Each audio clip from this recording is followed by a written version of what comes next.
DNA मित्रों, शिक्षा मंत्री के इस्तीफे के बाद सीजेपी का आंदोलन और सड़क पर हंगामा थम चुका है, लेकिन संसद में हंगामा अब भी जारी है। और इस हंगामे की वजह से आज पेपर लीक से जुड़े लोक परीक्षा संशोधन बिल पर चर्चा शुरू नहीं हो सकी। आज केंद्रीय मंत्री जितेंद्र सिंह ने public examination prevention of unfair means amendment bill यानी सार्वजनिक परीक्षा अनुचित साधनों की रोकथाम संशोधन विधेयक 2026 लोकसभा में पेश किया। यह बिल प्रधानमंत्री के उस बयान के बाद आया जिसमें उन्होंने कहा था कि छात्रों के भविष्य के साथ खिलवाड़ करने वाले दोषियों को किसी भी कीमत पर बख्शा नहीं जाएगा। लेकिन बिल पेश होते ही विपक्ष का हंगामा शुरू हो गया। शुक्रवार तक शिक्षा मंत्री के इस्तीफे की मांग करने वाले विपक्षी सांसद छात्रों के खिलाफ पुलिस की कार्रवाई के मामले पर बहस की मांग करने लगे। इसकी वजह से लोकसभा की कार्यवाही स्थगित हो गई। फिर से सदन की कार्रवाई शुरू होने के बाद भी यह हंगामा चलता रहा। विपक्ष इस बात पर अडिग रहा कि पहले प्रदर्शनकारी छात्रों की पिटाई के मामले में बहस करें।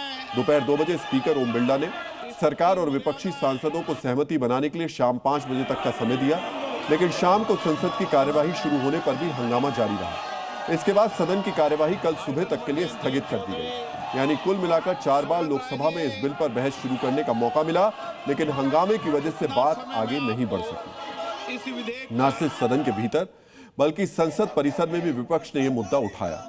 विपक्षी सांसद 20 जुलाई को संसद मार्च के दौरान प्रदर्शनकारियों के खिलाफ पैलेट गन, लाठी और आंसू गैस छोड़ने के मुद्दे पर सरकार से जवाबदेही की मांग करते रहे। साथ ही उन्होंने बिहार के सीवान में प्रदर्शनकारियों के खिलाफ AK-47 से फायरिंग का मुद्दा भी उठाया। उन्होंने अभी भी FIR दर्ज की है स्टूडेंट्स के खिलाफ, शायद कल रात को या आज सुबह, बिहार में, बंगाल में। तो ये अपनी आदतों से बाज तो आए नहीं है। Pellet gun, AK-47 are these terrorist? What is wrong with this? सरेआम बड़ी बड़ी गन्स लेकर घूम रहे हैं, डरा रहे हैं, धमका रहे हैं। पैलेट गन्स का इस्तेमाल हो रहा है। दिल्ली में, देश की राजधानी की सड़कों पर आज तक कभी पैलेट गन्स चलते हुए सुना आपने? शनिवार को बिहार बंद के दौरान सीवान का एक वीडियो सामने आया था। इसमें एक जवान AK-47 से फायरिंग करता दिखाई दिया। वीडियो वायरल होने के बाद इस कार्रवाई पर सवाल उठे। पुलिस ने इस मामले में प्रदर्शनकारियों पर AK-47 से फायरिंग करने वाले जवान को सस्पेंड कर दिया। साथ ही उसके खिलाफ विभागीय जांच भी शुरू कर दी गई।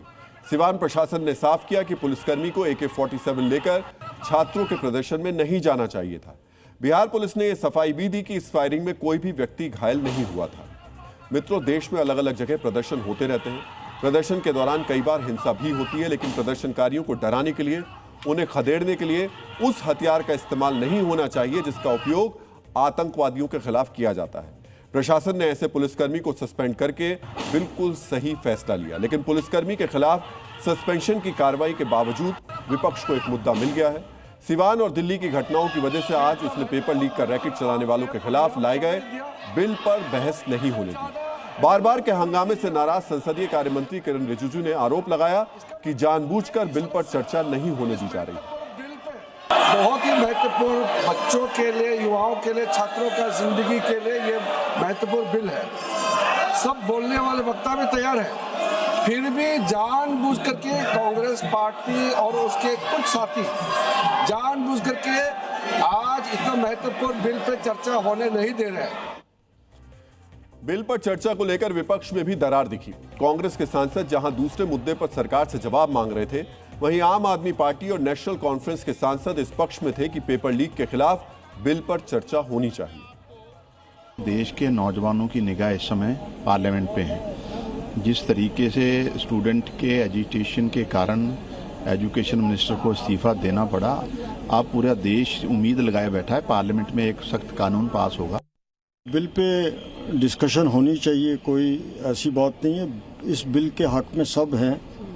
हर एक चाहता है कि ऐसा कानून बने, आगे से फ्यूचर में ऐसी चीज न हो।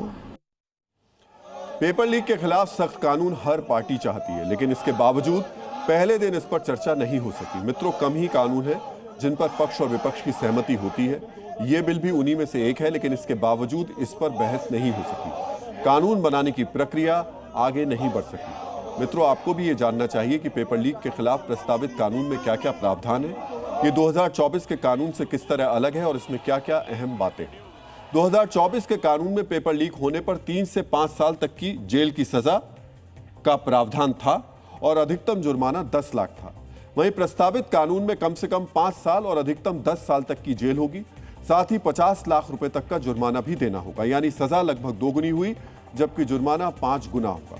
परीक्षा कराने वाली प्राइवेट कंपनी या सर्विस प्रोवाइडर के दोषी पाए जाने पर पहले अधिकतम 1 करोड़ का जुर्माना था, लेकिन प्रस्तावित कानून में इसे बढ़ाकर 5 करोड़ कर दिया गया है।